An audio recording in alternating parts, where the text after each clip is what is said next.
All right, let's get into it. We're going to talk about our, well, kind of complicated relationship with the places we love, both the ones we visit and the ones we call home.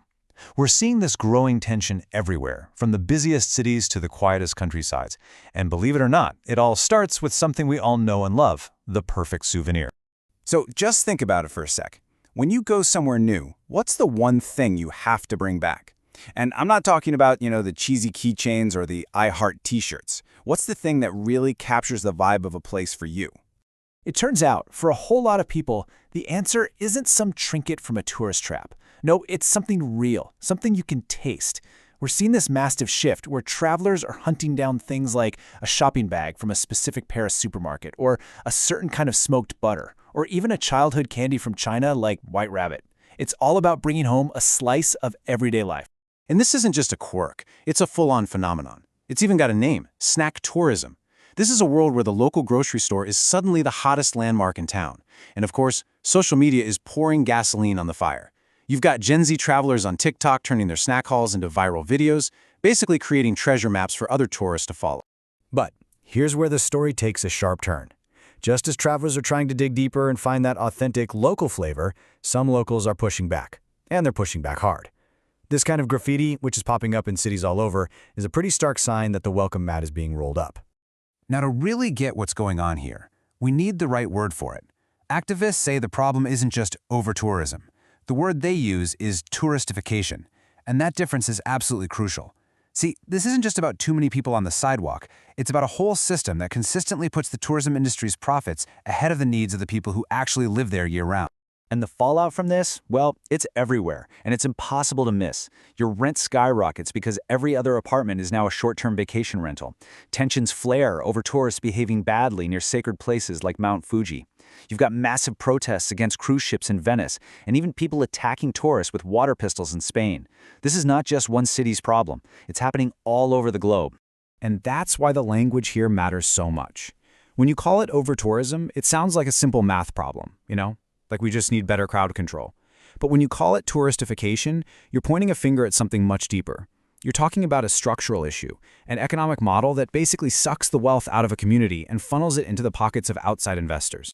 And look, this fight over who a place is really for, it isn't just happening in famous, crowded cities. The exact same battle is being fought in quiet, rural areas. The only difference is, the conflict isn't about tourists who leave after a week. It's about new residents who arrive with a totally different vision for the land. It really boils down to two completely opposing worldviews. On one hand, you have a rancher whose family has worked that same land for 150 years. To them, it's not just property, it's heritage, it's a source of clean water and wildlife, it's a way of life.